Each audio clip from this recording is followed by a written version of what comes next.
21 years ago tonight, Dale Earnhardt died. Through a remarkable set of circumstances, He was fearless. He was unstoppable. He was the Intimidator.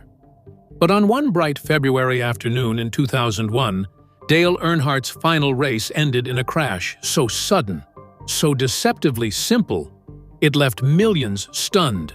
when that crash happened, nobody thought that it was a fatal. There were people who were crying. Then it broke worldwide that, in fact, Dale Earnhardt was dead. To the world, it looked like a minor bump against the wall.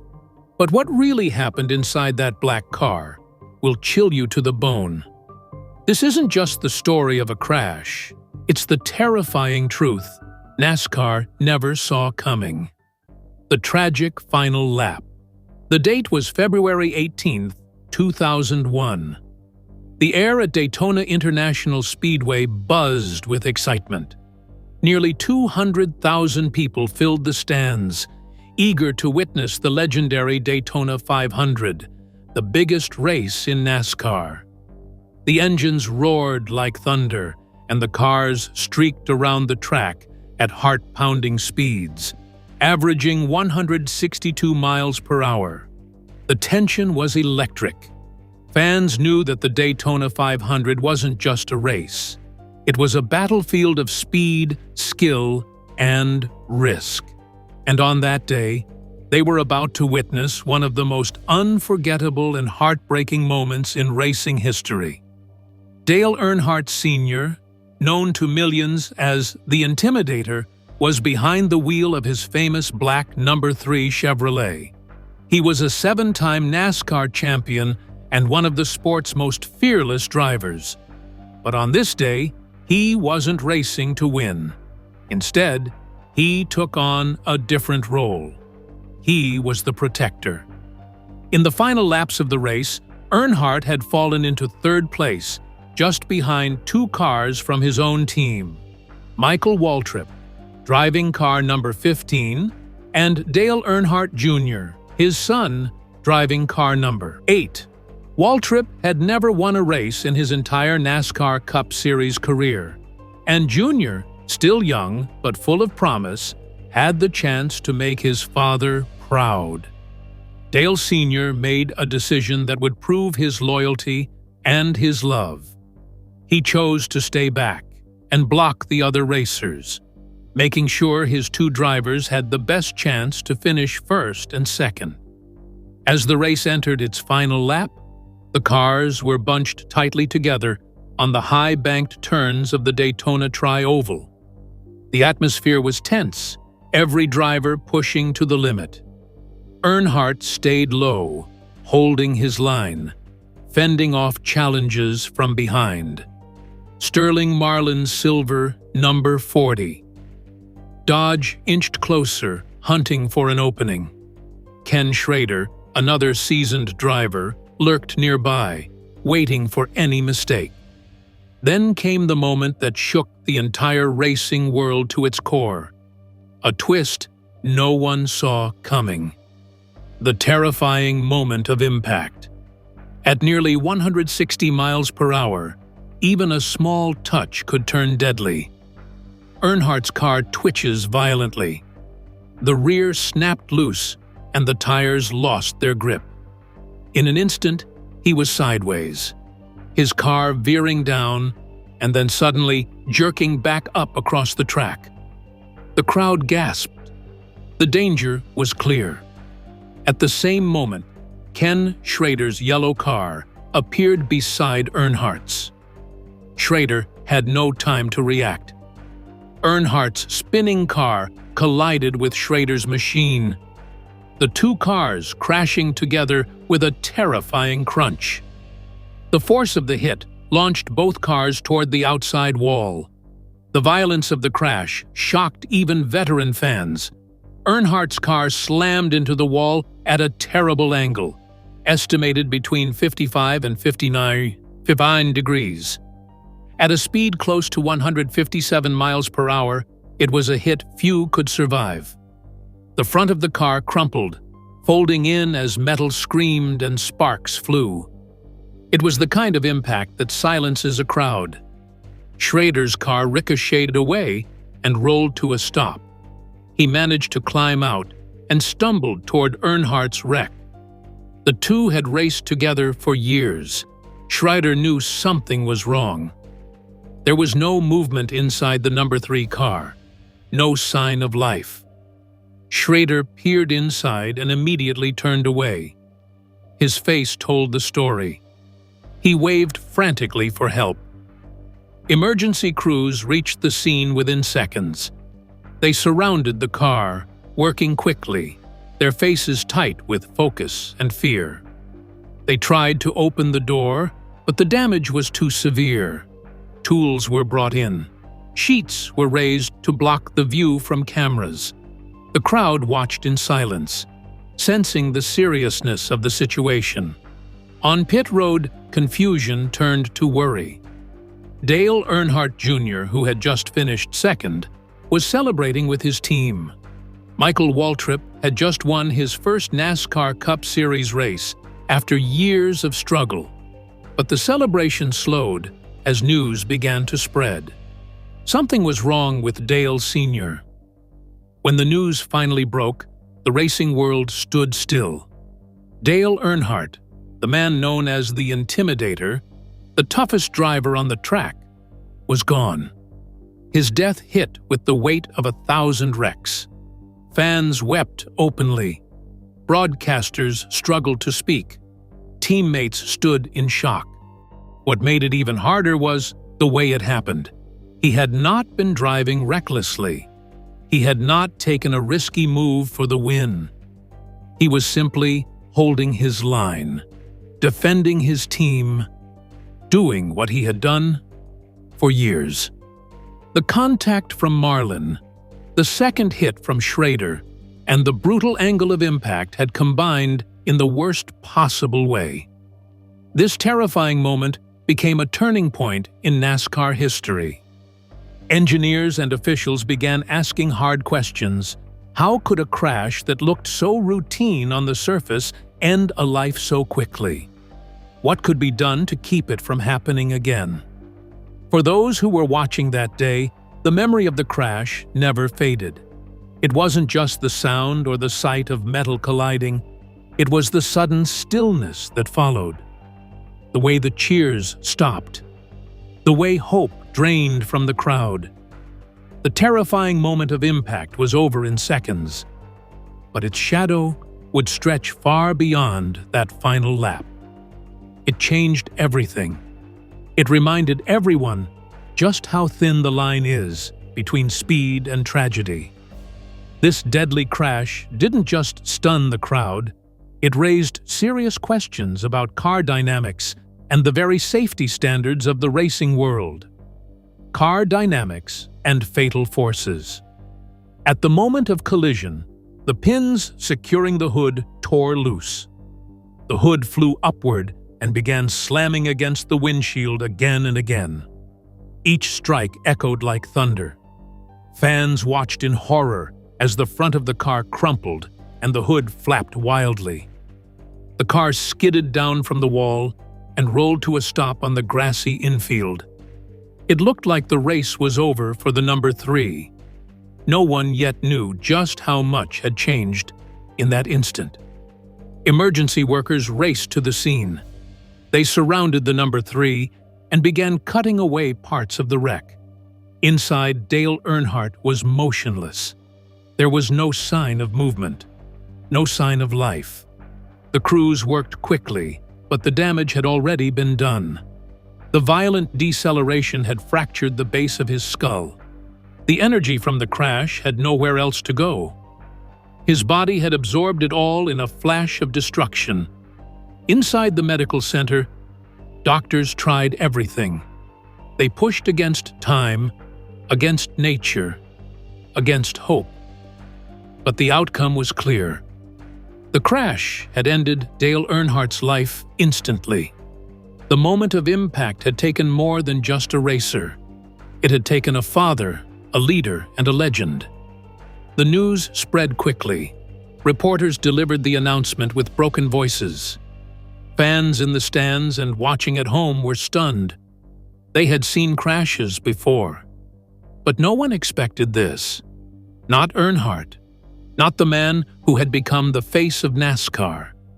He had walked away from so many close calls, but not this time. The cause was not one mistake, but many elements combined in one horrifying instant.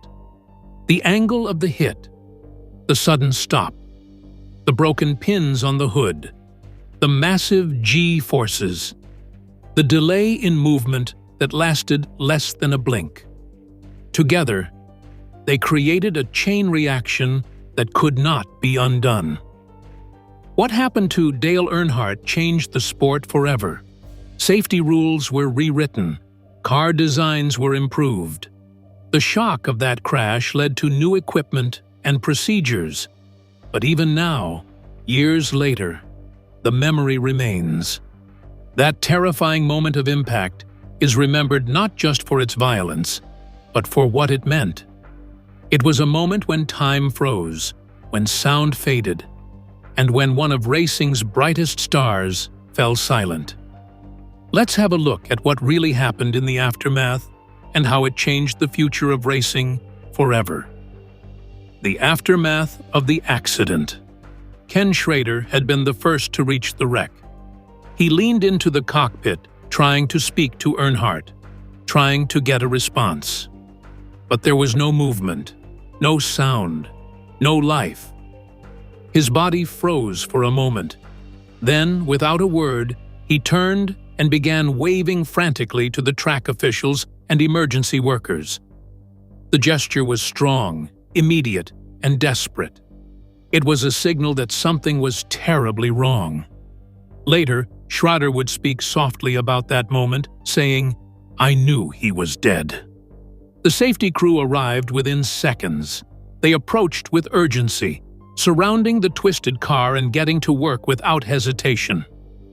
The damage to the front of the vehicle was severe. The hood had been ripped loose, the front end crushed, and the windshield shattered. Rescue workers brought in tools to cut through the wreckage. They worked carefully but quickly. Time was critical. Inside, Dale Earnhardt remained motionless. The crews finally removed him from the wreck and placed him onto a stretcher. Paramedics moved with purpose as they transferred him to an ambulance. The vehicle rushed away from the speedway, lights flashing, carrying Earnhardt to Halifax Medical Center, just a short distance from the track.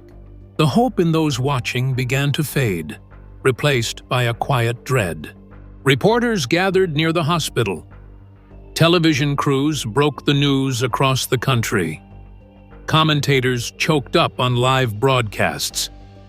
Fans at home sat frozen. This was not just the loss of a driver. It was the loss of a symbol. Dale Earnhardt had meant something more than wins and championships. He had been the soul of the sport. For Dale, racing was more than a job. It was his life. He had grown up around tracks and garages, learning every sound and smell of the sport.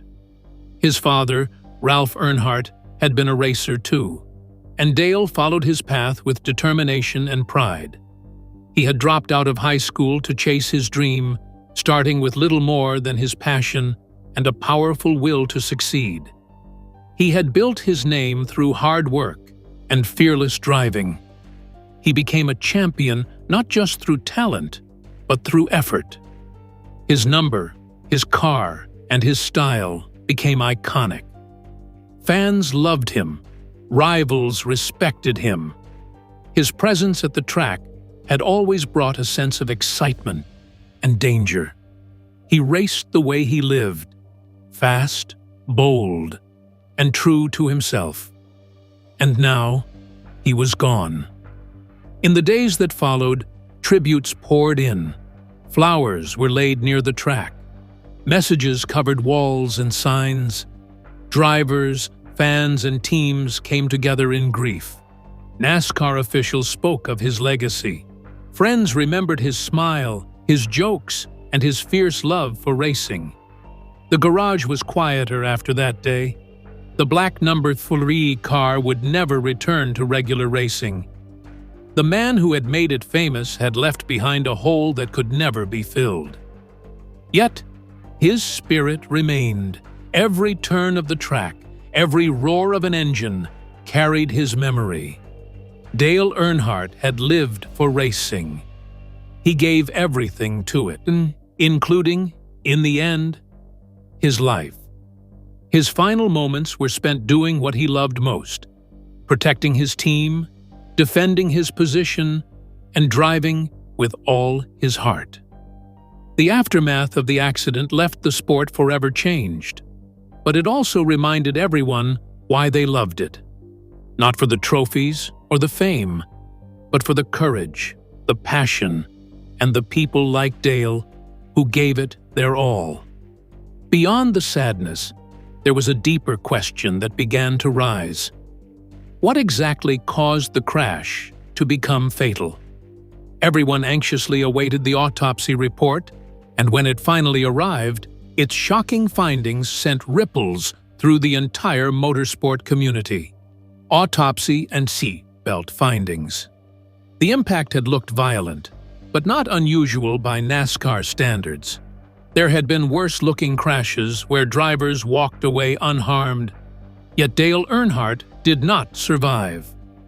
Investigators began to examine every detail of the crash, determined to find the answer. The truth would not bring him back, but it could help prevent another tragedy. The autopsy revealed the official cause of death, a basilar skull fracture. It was a break at the base of the skull, caused by a sudden and forceful blow to the head. The trauma had occurred so quickly and with such intensity that it had been impossible to survive. The fracture was a result of blunt force, and experts believed the injury had taken place within milliseconds of the car's impact with the wall. As doctors and safety officials studied the wreckage and the data, more pieces of the puzzle came to light. One of the most concerning details was related to the seatbelt. Earnhardt had been wearing his safety harness as required, but something had gone wrong during the crash. It was discovered that the seatbelt had failed during the impact. The belt had not torn completely, but it had dumped. That term described a sudden release of tension where the belt shifted or broke at a critical moment, allowing the body to move too far forward. The failure happened because of how the belt was installed and positioned. Some experts believed it had been mounted slightly differently than recommended. That difference created stress on certain parts of the belt, and during the violent stop, the forces pulled it apart. When the belt lost tension, Earnhardt's body surged forward. His chest and head moved ahead of his shoulders, and his neck absorbed the full force of the crash. The combination of the seatbelt failure and the speed of the collision created a perfect storm. In those final moments, Earnhardt's body was left vulnerable, and the result was devastating. Investigators also pointed to something else missing from the car that day: a head and neck restraint system. Devices like the head and neck support device were already in development and had been available to drivers. But in 2001, many in the sport had not yet adopted them. Some drivers, including Earnhardt, felt the devices were uncomfortable or restricted their ability to turn and move freely inside the car. The HANS device was designed to keep the driver's head from snapping forward in a crash. It attached to the helmet and connected to the shoulders, helping the body and head move together. Without it, the neck bore all the pressure when the body was suddenly thrown forward. In Earnhardt's case, that pressure had been enough to cause the fatal injury. The fact that Earnhardt had not been using a HANS device raised more difficult questions. Could it have saved him? Could the crash have been survivable with better equipment? Safety engineers could not say for certain, but many believed that it might have made the difference. As these details became public, emotions ran high. Fans, still mourning the loss, were now met with frustration and confusion. How could one of the sport's biggest names be lost in a crash that seemed avoidable? Drivers spoke out. Some admitted they had refused to wear head restraints in the past. Others changed their minds immediately. NASCAR moved quickly. Within months, the use of head and neck restraints became mandatory. Seatbelt systems were reevaluated. Rules about installation and positioning were tightened. New research began on cockpit safety, helmet designs, and impact protection. The sport had lost one of its brightest stars, and it would not allow another to fall in the same way. Looking back, the crash was more than just a tragedy. It was a turning point. The loss of Dale Earnhardt forced the entire racing world to take a hard look at its own standards.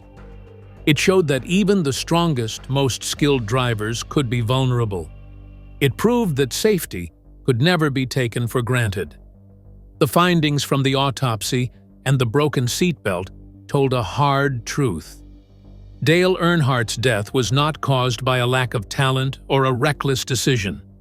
It was the result of small flaws in a system that had not yet caught up to the speed of the sport. But from that loss came change.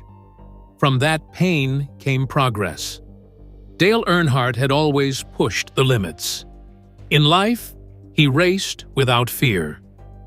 In death, he gave racing one of its most powerful lessons: that no driver, no matter how great, is beyond the reach of danger, and that the fight for safety must never stop. For years, the sport had been about speed, strategy, and daring moves. But now, the conversation had changed. Safety could no longer be treated as just another item on a checklist. Something had gone terribly wrong, and it was clear that it had to be fixed. Fast. Safety reforms and the ripple effect. NASCAR immediately launched an internal crash investigation. They wanted every detail. Every second of the accident was broken down. Engineers and safety experts studied the footage. They looked at the angle of impact. They examined the damage to Earnhardt's car. Most importantly, they analyzed the vehicle's telemetry, the digital data collected from inside the car during the race. Telemetry revealed how fast the car had been going, what the steering was doing, and how the brakes responded. Every movement, every second of input was laid out like a trail of digital breadcrumbs.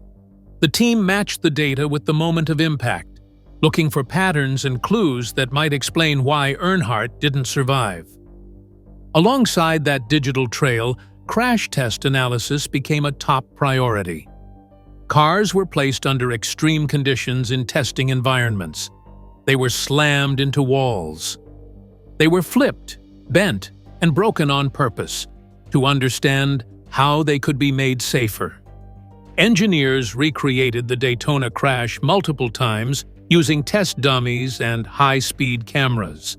They wanted to see what the human body went through inside the vehicle. At the same time, NASCAR held a safety briefing with drivers, team leaders, and technical staff. It was not a discussion. It was a call to action. The sport could no longer rely on luck and tradition. Changes had to be made, and they had to be made immediately. No driver, no team, no fan wanted to see another moment like the one that had ended Dale Earnhardt's life. One of the first major reforms was the mandatory adoption of the HANS device, the head and neck support system that many drivers had avoided before. By the start of the 2002 season, every driver in NASCAR's top series was required to wear it. There were no exceptions. The device was proven to keep the head from whipping forward during crashes. It distributed the force of an impact across the body and protected the most fragile part of a driver's anatomy, the neck and skull. In addition to that, seat belts were redesigned and reinforced. The belt failure in Earnhardt's crash had exposed a weakness in the system. By changing the way belts were positioned, mounted, and manufactured, NASCAR made sure they could withstand the violent forces of modern racing. No longer could belts shift or loosen under pressure. They had to hold, no matter what. But the reforms did not stop inside the car. They moved to the tracks as well.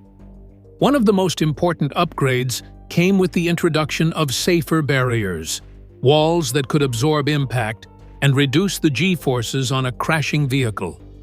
Unlike solid concrete, these barriers had steel and foam layers that crumpled on impact, slowing the car down in a controlled way. Daytona International Speedway, the site of Earnhardt's crash, was one of the first tracks to install safer barriers.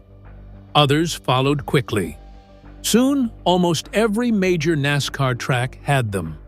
It was a simple idea with a massive effect. These barriers saved lives. They reduced injuries. Drivers began walking away from crashes that would have been deadly just a few years earlier. The ripple effect of these changes was powerful. Other racing series took notice. IndyCar, Formula One, and even local dirt tracks began to rethink their safety procedures. What started as a tragedy in one race became a worldwide movement for better protection. Racing would never be the same, and that was a good thing. The legacy of Dale Earnhardt began to shift.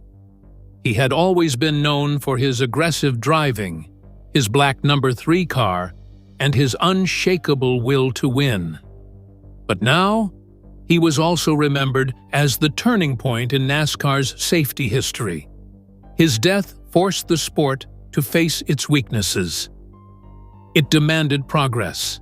It made the impossible happen. New generations of drivers began their careers with safety as a core part of racing. They wore the Hans device without question.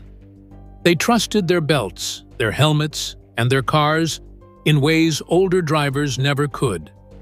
They raced on tracks designed to protect them, not just showcase speed.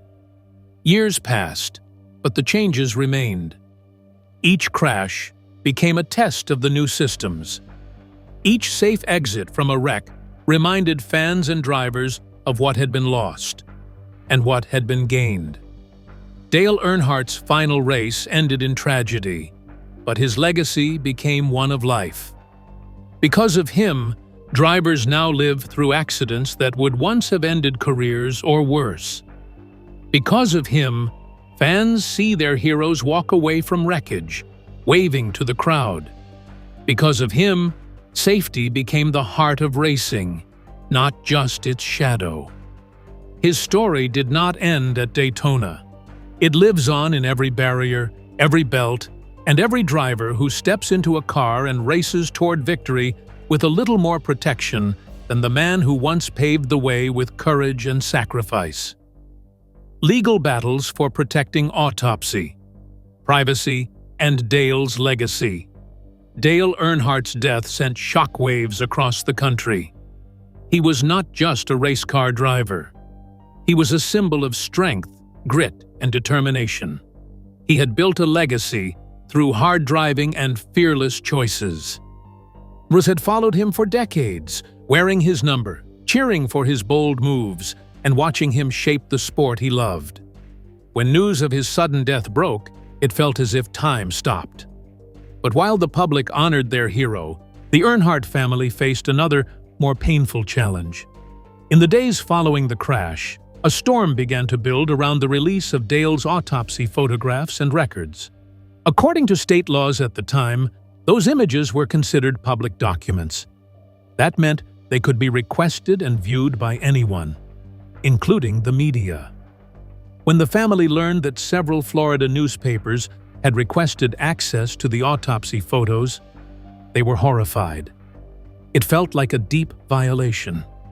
They had just lost a father, a husband, and a friend. Now they were being asked to accept that the most painful images from his final moments might be displayed to the world. Teresa Earnhardt, Dale's widow, acted quickly. She called for the immediate sealing of the photos.